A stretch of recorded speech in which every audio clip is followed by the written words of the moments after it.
ዛሬ የማካፍላችሁ የእግዚአብሔር ቃል የሚገኘው ትንቢተ ኤርምያስ ምዕራፍ 8 ላይ ሁላችንም እንሄድና በዛ ክፍል ላይ አብረን እናነባለን። ከአንድ ጀምሬ አነባለሁ። የምፈልገው ክፍል ግን 8 እና 9 ላይ ነው። በዚያን ዘመን ይላል የእግዚአብሔር ቃል የይሁዳን ነገሥታት አጥንትንና የመኳንንቶቹን አጥንት የካህናቱን አጥንትንና የነቢያቱን አጥንት የኢየሩሳሌምን ሰዎች አጥንት ከመቃብራቸው ያወጣሉ።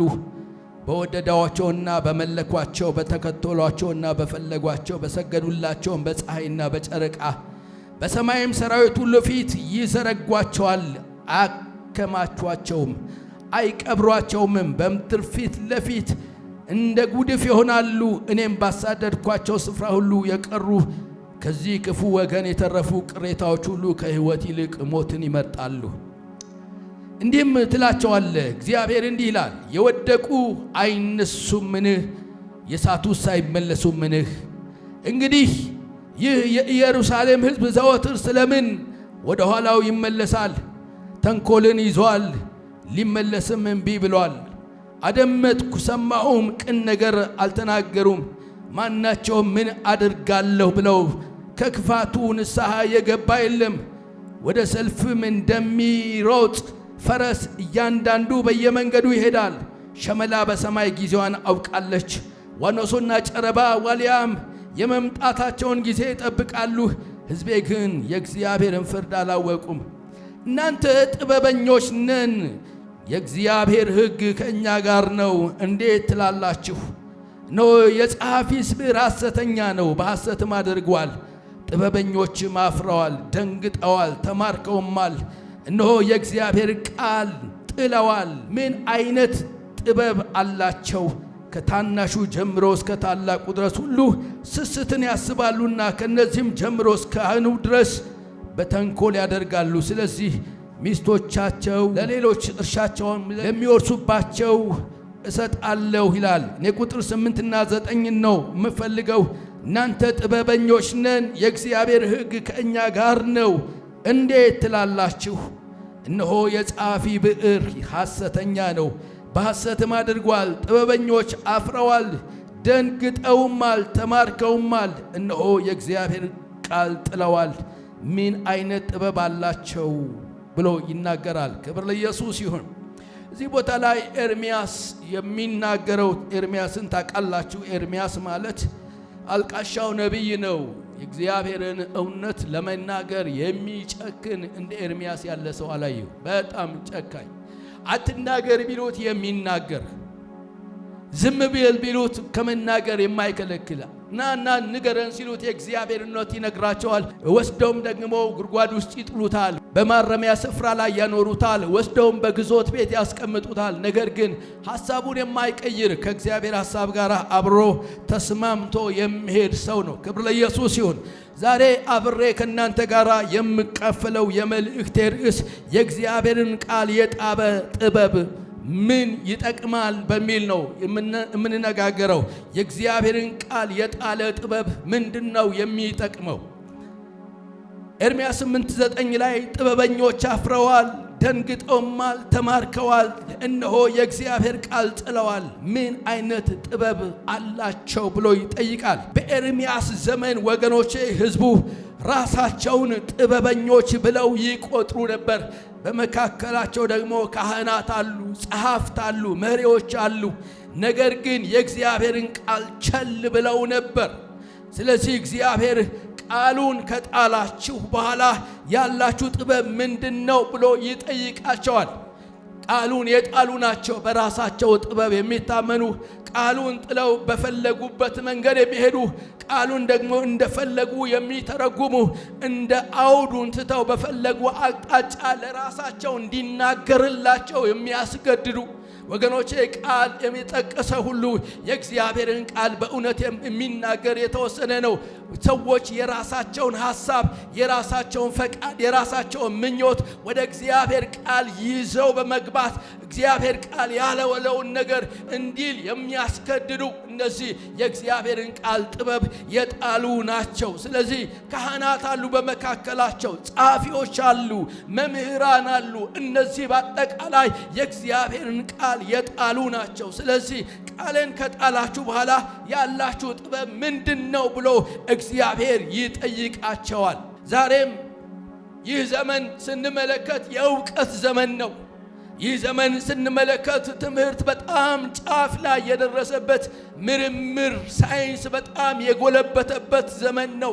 ዛሬ ለማወቅ ከፈለጋችሁ በፈለጋችሁት መንገድ ጎርጉራችሁ በፈለጋችሁት መንገድ መርምራችሁ የምትፈልጉትን ነገር የምታገኙበት ዘመን ነው። ዘመኑ ወገኖቼ ቴክኖሎጂ የዳበረበት ዘመን ነው።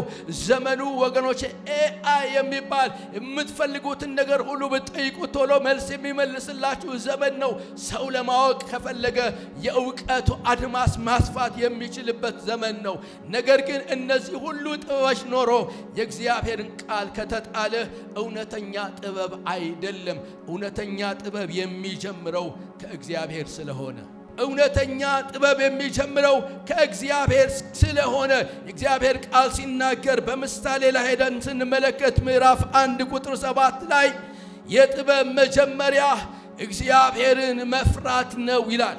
እግዚአብሔር መፍራት የሌለበት ጥበብ አይደለም። እግዚአብሔርን መፍራት የሌለበት ጥበብ ውድቀት ነው። እግዚአብሔርን መፍራት የሌለበት ጥበብ የመጨረሻውን ውጤቱን ስትመለከቱት ጭራሽ ተነቅሎ መውደቅ ነው። እግዚአብሔርን መፍራት ያለበት ጥበብ ብቻ ነው አሸናፊ መሆን የሚችለው። እግዚአብሔርን መፍራት ያለበት ጥበብ ብቻ ነው ወገኖቼ።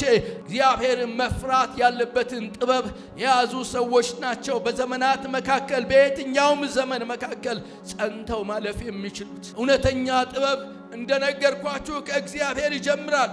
እርሱ ከሌለበት ግን ወደ ሞኝነት ያዘነብላል። አንደኛ ቆሮንቶስ ምዕራፍ 1 ቁጥር 8 ላይ የዚህ ዓለም ጥበብ በእግዚአብሔር ፊት ሞኝነት አይደለምን ይላል። ወገኖቼ እግዚአብሔር ጥበብ የሌለበት ጥበብ ሞኝነት ነው፣ የማይጠቅም ነው ወገኖቼ፣ የማይረባ ነው። እግዚአብሔር ያለበት ጥበብ በኢየሱስም ይብዛላችሁ።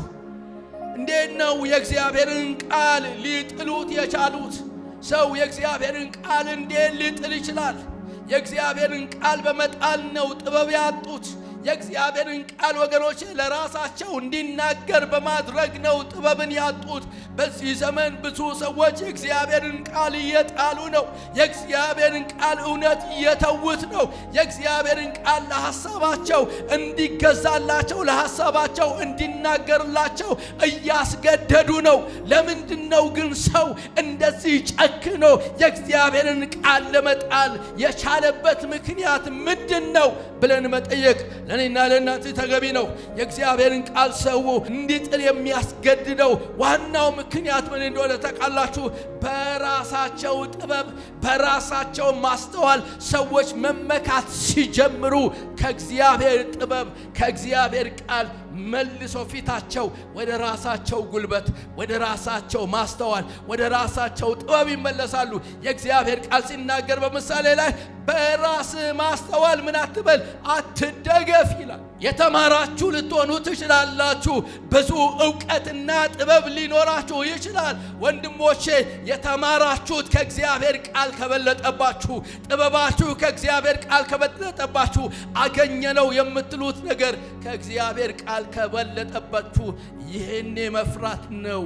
ሰው ውድቀቱን ጀምሯል ማለት ነው። ሰው የእግዚአብሔርን ቃል ሲጥል ውድቀት መጀመሩ ነው። ለራሱ እንዲናገር ሲያስገድድ በውድቀት ውስጥ ያለ ሰው። ኤርምያስ 8:9 እነርሱ እኛ ጥበበኞች ነን ይሉ ነበር ነው የሚለን እዛ ቦታ ላይ። የእግዚአብሔርን ሐሳብ ከመቀበል ይልቅ የራሳቸውን ሐሳብ መከተል ጀምረው ነበር። በፍጹም በእግዚአብሔር ታመን፣ በራስ ማስተዋል አትደገፍ የሚለውን ቃል ዘንግተውት ነበር ወገኖቼ። በዚህም ዘመን ሰዎች በራሳቸው ማስተዋል እየተደገፉ ያሉበት ዘመን ነው። ቃሉ ለራሳቸው እንዲጮህላቸው ያስገድዱታል። ሰው የእግዚአብሔርን ቃል ጥሎ አይቀናውም። ምንም ይሁን ሰው የእግዚአብሔርን ቃል ከጣለ አይቀናውም። የእግዚአብሔርን ቃል የገፉ ሰዎች፣ የእግዚአብሔርን ቃል የተዉ ሰዎች በዘመናት መካከል ሲወድቁ ነው ያየነው፣ ሲጠፉ ነው ያየነው።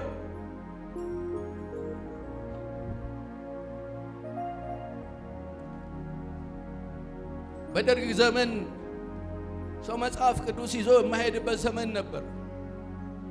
የደርግን ዘመን ያለፋችሁ ወንድሞችና እህቶች ታውቃላችሁ። መጽሐፍ ቅዱስ ሰው ይዞ መሄድ የማይችልበት ዘመን ነበር። መጽሐፍ ቅዱስ እንዳይያዝ የከለከለ እግዚአብሔርም ሰይጣንም የለም ያለው እሱ የለም። ዛሬም እግዚአብሔር አለ። ከዚህ ቃል ጋር የተጋፋ ይወድቃል። ይህንን ቃል ጋር የተስማማ ግን አልፎ የመሄድ ጉልበት ይኖረዋል። አንዴ እግዚአብሔር ሰው መጽሐፍ ቅዱሳቸውን መኪና ውስጥ አስቀምጠው ከፊት ለፊት መጽሐፍ ቅዱሳቸውን አስቀምጠው ጋቢላ ላይ ተቀምጠዋል። ከዛ በኋላ አንድ አብዮት ጠባቂ ወደ መኪናቸው ጠጋ አለና መጽሐፍ ቅዱስን አየ። ይሄ ምንድነው?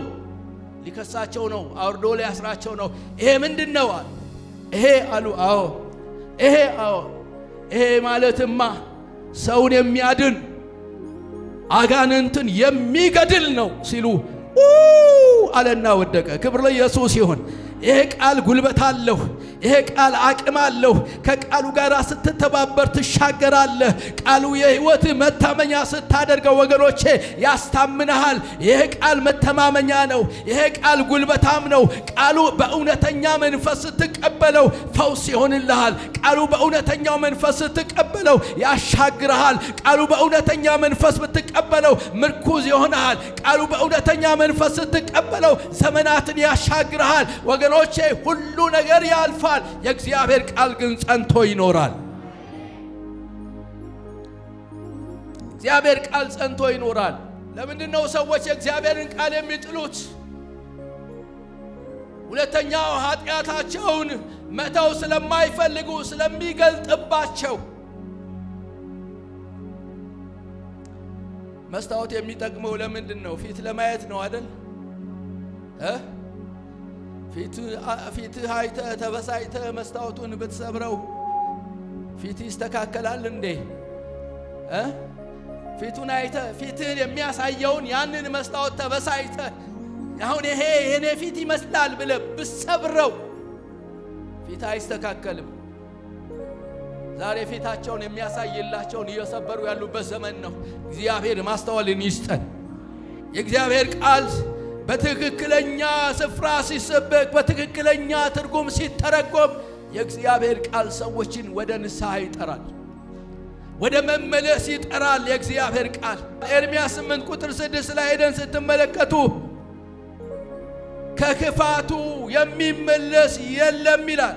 ብዙ ሰዎች የእግዚአብሔርን ቃል የሚጥሉት የእግዚአብሔር ቃል ስህተት ስላለበት ሳይሆን ስለሚወቅሳቸው ነው። የእግዚአብሔር ቃል ቢወቅስና ቢመልስ በሕይወት እንድትኖር ያደርግሃል። ሃሌሉያ አሜን ትላላችሁ። በጌታ በክርስቶስ ኢየሱስም እግዚአብሔር ይውቀሰን። ዳዊት እንደዚህ አለ፣ ኃጢአተኛው ዘይትን ከሚቀባኝ ቅዱስህ ይዝለፈኛል። ዘልፎ በሕይወት የሚያኖር ይሻላል እየቀባህ ገደል ውስጥ ከሚከትህ። የእግዚአብሔርን ቃል ለምን ይጥላሉ ሰዎች? ከስተታቸው መመለስ ስለማይፈልጉ። ሶስተኛው የእግዚአብሔርን ቃል ለምን ነው የሚጥሉ ካላችሁ በሐሰት አስተማሪዎች ስለተታለሉ። እናንተ ግን እንደዚህ አይደላችሁም። ጌታ ስሙ የተባረከ ይሁን። አሜን ትላላችሁ። ብዙ ሰዎች የእግዚአብሔርን ቃል መስማት አይፈልጉ።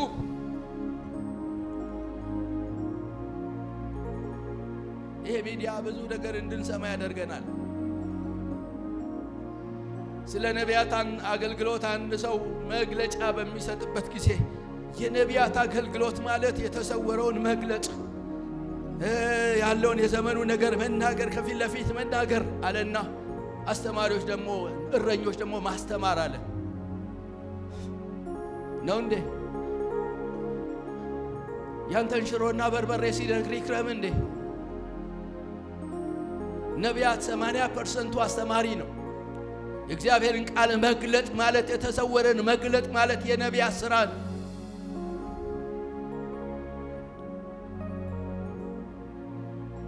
ዛሬ የነቢያት አገልግሎት የለም፣ የሐዋርያት አገልግሎት የለም የተባለበት ምክንያት ምን እንደሆነ ታውቃላችሁ? ሐሰተኛውን ከእውነተኛው አብሮ መጨፍለቅ የፈለገ ሰይጣን ነው እንደዚህ ያለ። የእግዚአብሔር ቃል ግን እውነቱን ይናገራል። ኤፌሶን ምዕራፍ 4 ሄዳችሁ ስትመለከቱ ቁጥር 11 ላይ እግዚአብሔር አንዳንዶችን ሐዋርያትን፣ አንዳንዶችን ነቢያትን፣ አንዳንዶችን አስተማሪዎች፣ አንዳንዶችን እረኞችና ወንጌላውያን አድርጎ ሰጠ። ለምን? ወደ ክርስቶስ ኢየሱስ ሙላት እንዲያሳድጉ ይላል። ክብር ለኢየሱስ ይሁን። ለምንድን ነው የለም የተባለው ሲባል ሐሰተኛውን ከእውነተኛው መጨፍለቅ ስለተፈለገ፣ የእግዚአብሔርን ቃል ለመጣል ስለፈለጉ። የእግዚአብሔር ቃል አይጣልም፣ እርሱ ለዘላለም ይኖራል። ብዙ ሰዎች የእግዚአብሔርን ቃል አጣመው ለራሳቸው ፈቃድ ሲያስጮሁ ትመለከታላችሁ። የእግዚአብሔር ቃል ግን የጣለ ጥበበኛ አይደለም። መጽሐፍ ቅዱስ እናንተም የእግዚአብሔር ሰዎች የእግዚአብሔርን ቃል አትጣሉት። ከእግዚአብሔር ቃል በመጣል ጥበብ የለም፣ ውድቀት ነው ያለው። ኤርምያስ 8:11 ላይ እንደዚህ ይላል፣ የሕዝቤም ሴት ልጅ ስብራት በጥቂቱ ይፈውሳሉ፣ ሰላም ሳይሆን ሰላም ሰላም ይላሉ ይላል። እነሱን ነው ሰዎች የሚፈልጉት። ጥሩ ዜና የሚነግረውን ነው ሰው የሚፈልገው። ጥሩ ነው፣ ክብር ለኢየሱስ ይሁን። ስለዚህ የእግዚአብሔርን ቃል ይጥሉታል። ለጆሮአቸው የሚስማማውን ለመስማት የሚፈልጉ ሰዎች በዚህ ዘመን እጅግ በጣም ብዙ ናቸው። ሁለተኛ ጢሞቴዎስ ምዕራፍ 3 ላይ ሄዳችሁ ስትመለከቱ ሐዋርያው ቅዱስ ጳውሎስ ለጢሞቴዎስ በጻፈለት መልእክት ላይ የእግዚአብሔር ቃል እንደዚህ ብሎ ይናገራል። ቁጥር 15 ላይ እንደዚህ ይላል፣ ከሕፃንነትህ ጀምረህ ክርስቶስ ኢየሱስን በማመን ወደሚገኝበት ጥበብ ሊሰጡ የሚችሉትን ቅዱሳትን መጻሕፍትን አውቀሃልና ይላል። ቅዱሳት መጻሕፍት ጥበብን ይሰጣሉ። እንዴት መኖር እንደምትችል፣ እንዴት ማገልገል እንደምትችል፣ እንዴት መመላለስ እንደምትችል፣ እንዴት ድል ማድረግ እንደምትችል፣ እንዴት ስኬታማ መሆን እንደምትችል ቅዱሳን መጻሕፍት ወገኖቼ ጥበብን ይሰጣሉ። ለጢሞቴዎስ ያለው ይህንን ነው። ጥበብን ሊሰጡት የሚችሉትን መጻሕፍት ከሕፃንነትህ ጀምሮ አውቃልና፣ ወደ መዳን የሚያደርሰው መጽሐፍ አውቃልና።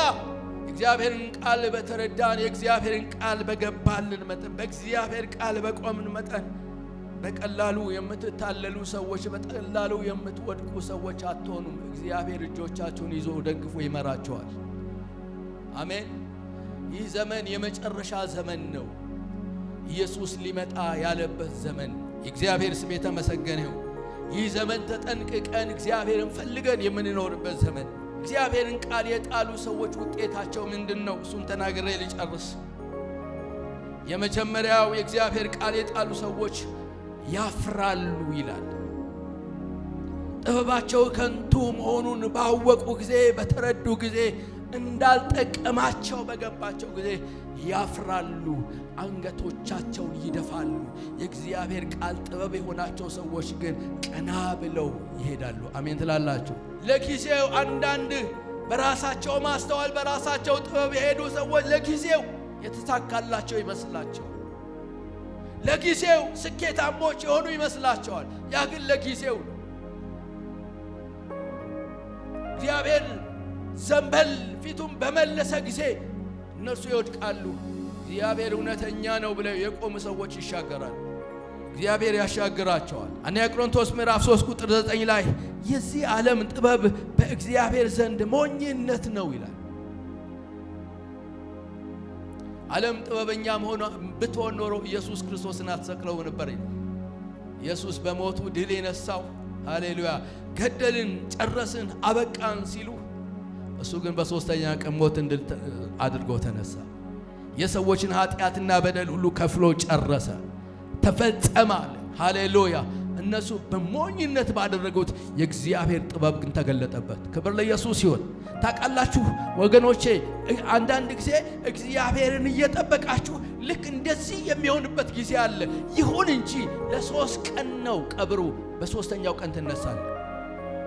አጠገብ ላለው ሰው ንገረው፣ በእግዚአብሔር ቃል ላይ ቆመህ የተረሳ ከመሰለ ትንሣኤ ይሆንልሃል በሉት። ሃሌሉያ። በእግዚአብሔር ላይ ቆማችሁ የተረሳችሁ ከመሰላችሁ፣ በእግዚአብሔር ላይ ታምናችሁ በተጣላችሁ ከመሰላችሁ፣ እውነቴን እነግራችኋለሁ፣ መነሻችሁ ቅርብ ነው። ትንሣኤ ይሆንላችኋል፣ ንጋት ይሆንላችኋል። እንደ ጨለማ አይቀልም፣ ይበራል። ወገኖቼ በእግዚአብሔር ላይ ቆማችሁ ወገኖቼ ከጠበቃችሁት እግዚአብሔር ማንሳቱ ይጀምራል። ኢዮብ ላይ ሄዳችሁ ተመልከቱ ወገኖች። የኢዮብ አጽናኞች ሁሉ ወቅሰውታል፣ ያልወቀሰው የለም። እርሱ ግን አምላኬን እግዚአብሔርን አየዋለሁ አለ። ሃሌሉያ። ሥጋዬን በጥርሴ ምን አደርጋለሁ? እነክሳለሁ፣ እርሱን አየዋለሁ አለ። አላየውም እንደ እግዚአብሔር ሲመጣ እንደዚህ አለ፣ መስማትስ በጆሮዬ ሰምቼ ነበር፣ አሁን ግን ዓይኔ አየችህ። የሰማኸው ነገር በኢየሱስ ስም በዓይንህ የምታይበት ዘመን ይመጣልሃል። ለጠበቃችሁ በእግዚአብሔር ቃል ላይ ለቆማችሁ ወንድሞቼና እህቶቼ የእግዚአብሔር ቃል ጥበበኛ ያደርጋል ለምትሉ ሰዎች የምስራች አለኝ። እግዚአብሔር ይመጣል፣ ያስደንቃችኋል። እግዚአብሔር ይመጣል፣ ንጋት ይሆናል። ጨለማው እንዳለ አይቀጥልም፣ ብርሃን ይሆናል። በእግዚአብሔር ቃል ላይ ቆመ ከሆነ ይነጋልሃል። እግዚአብሔር ባለህ ላይ እግዚአብሔር ብሎኛል ብለህ ታምነህ የምትጠብቅ ከሆነ ይሄ ጥበብ ነው። እግዚአብሔር ወገኖቼ ላይ ጨልምብህ እግዚአብሔር ያነጋልሃል። እግዚአብሔር ስም የተመሰገነ ይሁን። ምክንያቱም እግዚአብሔርን ታምነው ያፈሩ ሰዎች የሉ። እግዚአብሔርን ተደግፈው አንገቶቻቸውን የደፉ ሰዎች የሉ። ለጊዜው ነው አንገትን የምትደፋው፣ ማለዳ ግን ሳቅ ይሆንልሃል። ሃሌሉያ። ለቅሶ ማታ ይሆናል ይልና ማለዳ ምን ይሆናል? ሳቅ። የእግዚአብሔር ስም የተመሰገነ ይሁን። ሃሌሉያ። እግዚአብሔርን ታምነህ አታፍርም። የጌታ ስም የተመሰገነ ይሁን። እግዚአብሔርን የታመኑ ሰዎች በእውነት አያፍሩም። ስለዚህ እግዚአብሔርን ያልታመኑ የእግዚአብሔርን ቃል አውጥተው የጣሉ የእግዚአብሔር ቃል ለምን ይረባናል ያሉ እነርሱ ያፍራሉ። እግዚአብሔርን የታመነ ሰው ግን ንጋት ይሆንለታል። ይህ ዘመን የልዩነት ዘመን ነው። ነቢይ አይደለሁም፣ የነቢያት መንፈስ በእኔ ውስጥ እንዳለ አምናለሁ። እግዚአብሔርም ደግሞ በዚህ አቅጣጫ በደንብ ተናግሮኛል። ይህ ዘመን የልዩነት ዘመን ነው ብሎኛል። ይህ ዘመን የልዩነት ዘመን ነው። በደንብ አድርገህ ንገረኝ። ይህ ዘመን የልዩነት ዘመን ነው። እግዚአብሔርን የጠበቁ ሰዎች የሚስቁበት ዘመን ነው። እግዚአብሔርን የታመኑ ሰዎች የሚስቁበት ዘመን ነው። ንጋት የሚሆንበት ዘመን ነው። ቀና ብለው የሚሄዱበት ዘመን ነው። ክብር ለኢየሱስ ይሁን። አሜን። እግዚአብሔር ሲሰጥህ አብስሎ ይሰጥሃል።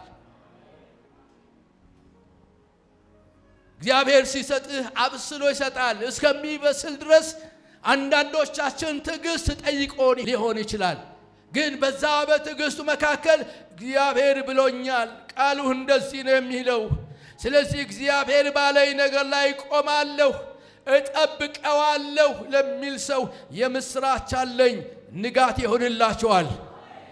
እግዚአብሔርን እጠብቀዋለሁ፣ በቃሉ ላይ እጠብቀዋለሁ። ስለዚህ እግዚአብሔርን ቃል የጣላችሁ አቋራጭ መንገድ ለምትፈልጉ ሰዎች ግዴላችሁን ተመለሱ። እግዚአብሔርን ጠብቁት፣ በስፍራው ላይ ታገኙታላችሁ። እግዚአብሔር እንዳለ እንዲሁ ታገኙታላችሁ። ሰዎችን ተመልክታችሁ አትጓዙ። እግዚአብሔር ባላችሁ ስፍራ ላይ ቁሙ። እግዚአብሔር ተናግሮኛል፣ እግዚአብሔር ብሎኛል፣ የእግዚአብሔር ቃል እንደዚህ ነው የምለው ብለህ ድርቅ በል። ሃሌሉያ። አንድ የዘመኑ ቋንቋ ላይ አይደል ስግጥ ስግጥ የሚሉት የሆነ ቋንቋ ላይ ስግጥ በል ስግጥ በል ስግጥ በል ስግጥ በል። በእግዚአብሔር ቃል ስግጥ በል። እኔ ልንገር፣ በእግዚአብሔር ቃል ድርቅ በልና ቁም። እግዚአብሔር ስኬታማ ያረጋል። የእግዚአብሔር ቃል እንደሚናገር ራስ እንጂ ጅራት አትሆንም። የእግዚአብሔር ቃል እንደሚናገር ይሳካልሃል፣ ይከናወንልሃል። እንደ እግዚአብሔር ቃል ወገኖቼ አሸናፊ ትሆናለህ። እንደ እግዚአብሔር ቃል አንገትህን አትደፋም፣ ቀና ብለህ ትሄዳለህ። እንደ እግዚአብሔር ቃል ድል ያንተ ነው። የሚቀጥለው ዘመን ያንተ ነው።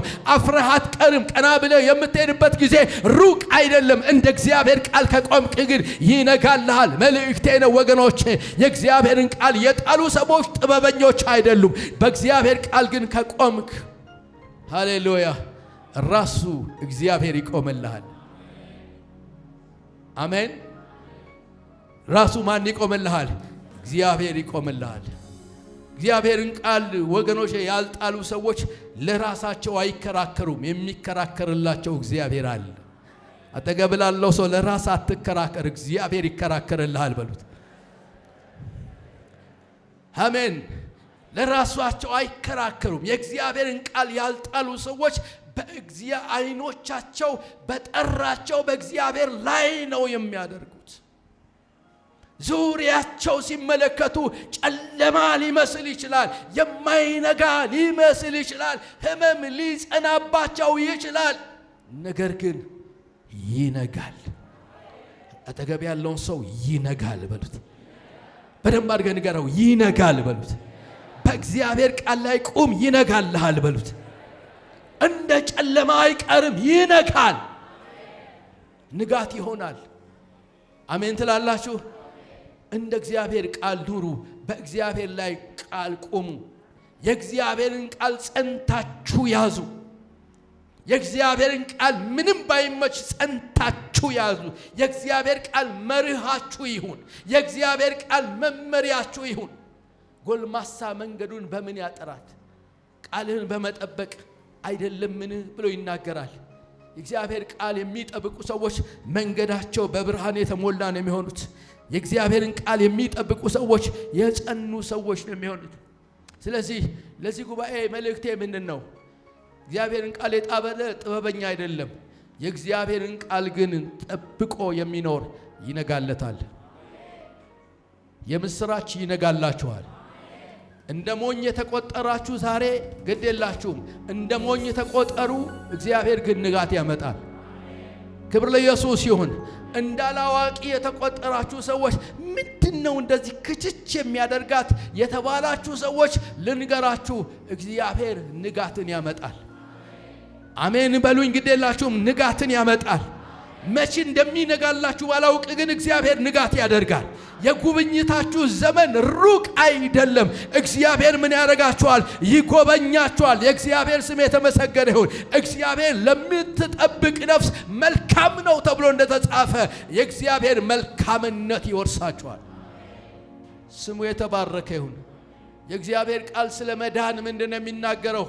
በእርሱ የሚያምን ሁሉ የዘላለም ሕይወት እንዲኖረው እንጂ እንዳይጠፋ እግዚአብሔር አንድ ልጁን እስከሚሰጥ ድረስ ዓለምን እንዲሁ ወደደ ተብሎ እንደተጻፈ፣ ይህ የተጻፈውን ቃል ተቀብሎ ያመነ ሰው ወገኖቼ እርሱ ከጨለማ ወደሚደነቅ ብርሃን ይሸጋገራል። ምክንያቱም የእግዚአብሔርን ቃል ያልጣለ ይህንን ያመነ ሰዎች ይነጋላቸዋል። ንጋቱም ደግሞ ከጨለማ ወደሚደነቅ ብርሃን፣ ከዘላለም ሞት ወደ ዘላለም ሕይወት ይሻገራል። ሰላም ከማጣት ሰላም ወደ ማግኘት ይሻገራሉ። እረፍት ከማጣት እረፍት ወደ ማግኘት ይሻገራሉ።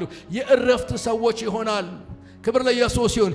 ኢየሱስ ክርስቶስን የተቀበለ የዘላለም ሕይወት አለው። ኢየሱስ ክርስቶስን የተቀበለ ሰላም አለው። ጌታ ኢየሱስ እንደዚህ አለ፣ ሰላሜን እተውላችኋለሁ፣ ሰላሜን እሰጣችኋለሁ። እኔ የምሰጣችሁ ሰላም ዓለም እንደሚሰጥ አይደለም ይላል። ሃይማኖት ሰላም አይሰጥም። የከበረ ሃይማኖት ሊኖር ይችላል። እኔ ከሃይማኖት ጋር ጸብ የለኝም። ነገር ግን ሃይማኖት ሕይወት የለውም። ኢየሱስ ለምን እንቀበላለን? ሕይወትን ስለሚሰጥ። ኢየሱስን ለምን እንቀበላለን? ከጨለማ ወደሚደነቅ ብርሃን ስለሚያሻግር። ኢየሱስን ለምንድን ነው የምንቀበለው? ወደ ዘላለም ወደ እግዚአብሔር መንግሥት ስለሚያስገባ ነው የምንቀበለው።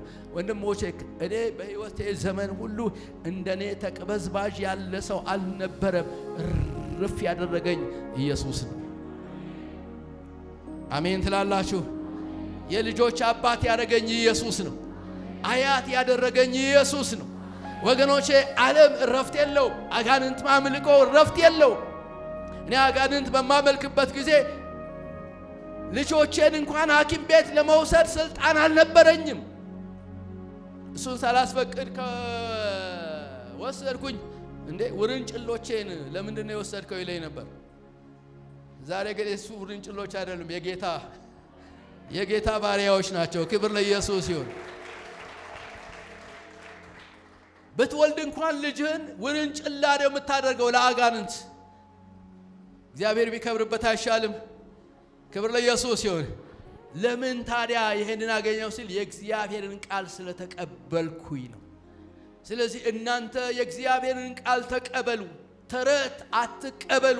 ምንም አይጠቅምም ተረት። ከእግዚአብሔር ቃል ውጪ የሆነ ተረት አይጠቅምም።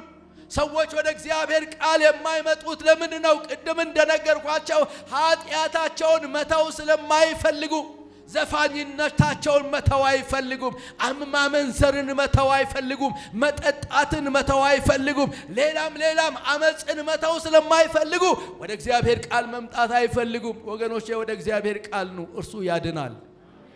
እኔ ያገኘሁትን ረፍት ታገኛላችሁ። እኔ ያገኘሁትን ወግ ታገኛላችሁ። በምድር በሰማይ ደግሞ የእግዚአብሔር ልጆች ትሆናላችሁ። የዘላለም ሕይወትን ትወርሳላችሁ። ደስ የሚያሰኝ ሕይወትን ትኖራላችሁ። መጠጥ ያልሰጠህ፣ ጫት ያልሰጠህ፣ ሽሻ ያልሰጠህ፣ ገንዘብ ያልሰጠህ፣ ክብር ዝና ያልሰጠህ ሰላምና እረፍት ኢየሱስ ጋር አለ። ሃሌሉያ። ድሆች ስንባል ብዙዎችን ባለጸጎች እናደርጋለን ይላል። ክብር ለኢየሱስ ይሁን። በነገራችን ላይ በዚህ ውስጥ አንድም ሰው ድሃ የለም፣ ሁሉም ባለጸጋ ነው። አንተ ባለጸጋ ነህ። ክብር ለኢየሱስ ይሁን። ርስትህ ከምድር እስከ ሰማይ እየሰፋን የጌታ ስም የተመሰገነ ይሁን። አንተ ምስኪን አይደለም። ዛሬ ጌታ ኢየሱስ ቢመጣ ሃሌሉያ ትነጠቃል። ዛሬ በአጋጣሚ የሆነ ነገር ገጥሞ ወደ ጌታ ብትሄድ አንተ የመጨረሻ አይደለም። የሚያለቅሱት ያሉ ሰዎች ነው። አንተ ግን በደስታ ከመላእክቶች ጋር ወደ አባትህ ትገባለህ። ምስኪን አይደለንም። እነዚህ ምስኪኖች ይላሉ። የኔ አክስት አለች፣ እነዚህ ተስፈኞች ትላለች። እነዚህ ተስፈኞች፣ እውነት ነው፣ ተስፈኞች ነን። ጌታ የምንጠብቅ ተስፈኞች አሜን ትላላችሁ። ስለዚህ ወደ እግዚአብሔር ቃል ኑ፣ የእግዚአብሔርን ቃል ተቀበሉ። የእግዚአብሔርን ቃል አውጥታችሁ አትጣሉ። በተረት አትመኑ።